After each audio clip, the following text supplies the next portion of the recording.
Hello, I'm HoneycombPup, and welcome to Therian Bedtime Stories. This episode was written by Loudbarks.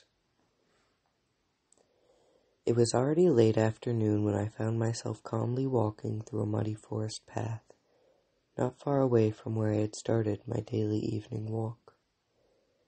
The floor was mostly covered with yellow and gray autumn leaves, as well as many puddles or patches of wet mud from the rain of the last couple of days. The rain had made yesterday's walk fairly short, but today the clouds had parted just a few hours before and left way to the weak afternoon sun. I knew that I could take my time to explore, sniff, and examine all my favorite parts of my usual route. I looked up and stared for a moment at the movement of the swaying branches and trees. Then I sniffed the air and perceived a myriad of familiar scents brought to me by the breeze and enhanced by the recent rain, which had stirred the soil and made everything smell more interesting. Familiar, but still different and exciting. As I walked along the path, I noticed the soothing feeling of the cold mud against my paw pads. Sometimes I would step into a puddle, and the splash would wet the fur on my underbelly, but I didn't really mind. On the contrary, I was excited about the new sensations and scents as they unfolded before me. Not long after, I reached a big tree at the edge of the path, and I lowered my nose to the ground. The rain had washed away the scent of other dogs, which was now much weaker, but in its place was a new scent of another animal. Maybe a squirrel, which had come by fairly recently. I sniffed a bit faster, moving my nose along the bark of the tree, following that mysterious trail, until I found myself looking up into the thick branches, but empty for all I could see. I licked my nose and carried on, but not before leaving my mark. The trail continued, and I followed it briskly, mostly holding my nose to the ground and moving from side to side, exploring and letting my keenest sense guide me through the forest. I was turning over a small rock with my snout and brushing my nose through some leaves, when suddenly my ears picked up the cracking of a branch not too far away from me. I perked my ears, raised my head, and held still. I felt a shiver of excitement run through my body. I couldn't help but slightly wag in anticipation. Maybe it was the border collie that would often meet during my walks and chase me through the forest, or challenge me to a game of tug with a stick or an old piece of bark. Excited, I turned towards the source of the noise and started walking towards it, leaving behind the path and instead treading onto a cold and wet bed of leaves. I would occasionally brush against a low-hanging branch, the twigs of a bush which had already lost its leaves, or just drag my paws against the thick root of a tree as I carried on. As I approached the place where I had heard the sound, I started sniffing the air. I couldn't pick up the scent of my border collie friend, but instead something else caught my attention, and I suddenly dropped lower, moving much slower with my ears upright, my eyes wide open, and gazing straight in front of me. It was a new animal that I had just smelled. I continued moving forward until I finally reached the edge of the forest, which led to a wide meadow of tall grass. The forest continued on the other side of the meadow, but I knew from experience that the other side was far enough that no dog could make the run without losing their breath. It was then, when I was standing at the very edge of the white sea of tall grass, that I saw this strange animal standing in the middle of the field. It was standing tall, far taller than myself. Its tail flicked and its ears moved to listen from all directions, scanning its surroundings. However, most surprising of all were the large, imposing branches on its head. I suddenly felt a mix of curiosity, excitement, fear, and doubt. Should I approach this animal? My tail began wagging faster, unable to hide my feelings at the prospect of maybe making a new friend. My hunting ancestors may have found my reaction to be inappropriate, but as a dog who was not raised as a hunter, I admit that I didn't know any better. Slowly, not daring to stare away from this strange creature for even a second, I started moving towards it.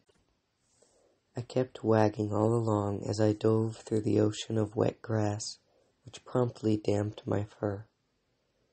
The grass brushed against the underside of my muzzle, and from time to time a tall strand would tickle my nose or brush against my whiskers. The strange animal kept standing still in the middle of the field. Its head would turn from time to time, looking around. It seemed alert.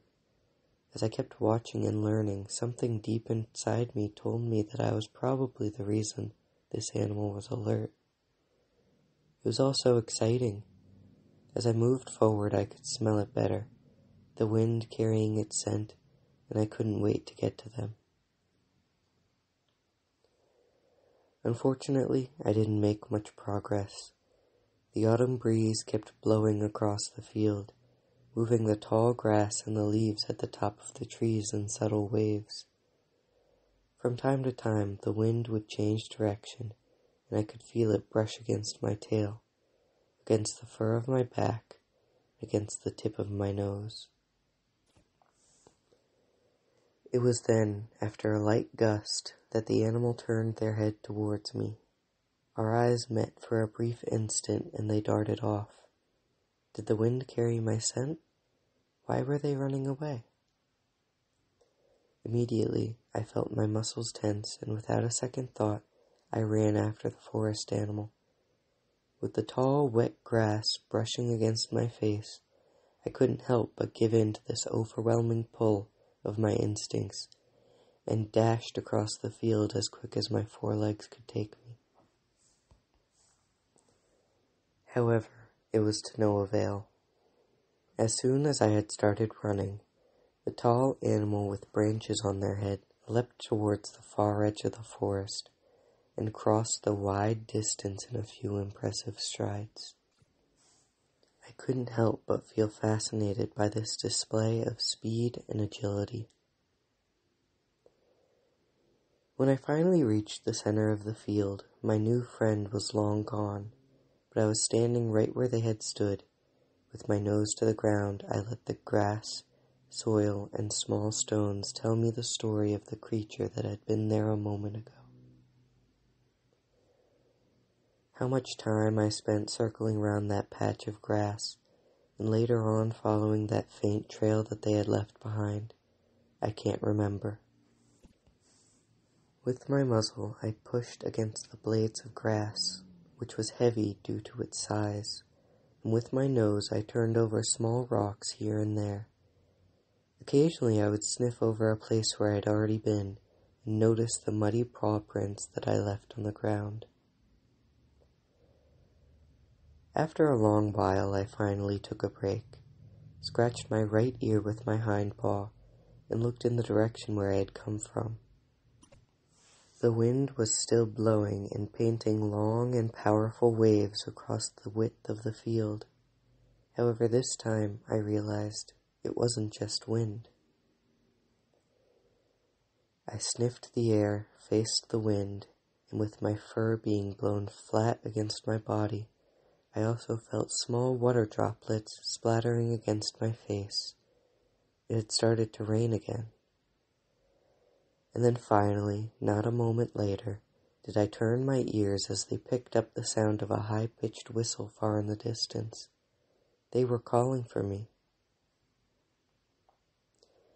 And just like my body had dashed for the tall forest creature before, I was now running, almost flying back at full speed.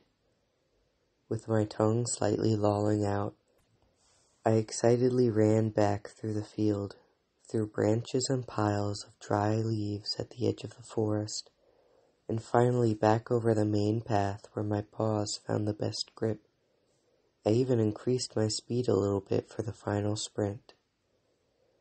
I found the sensation of speed exhilarating, the thrill of following the sound of the whistle, just as I had done so many times before. To my delight, the door to the car's back seat was open. I gave one last push of effort over the short remaining distance, and could even feel my tail starting to wag in anticipation of a warm greeting. Without hesitation, I jumped into the car and laid down on the blanket, panting heavily and my tail thumping against the back seat. I stuck my head between the two seats in the front and nuzzled a friendly hello. I was tired, but I was also happy, and I knew I would soon fall asleep on our drive home.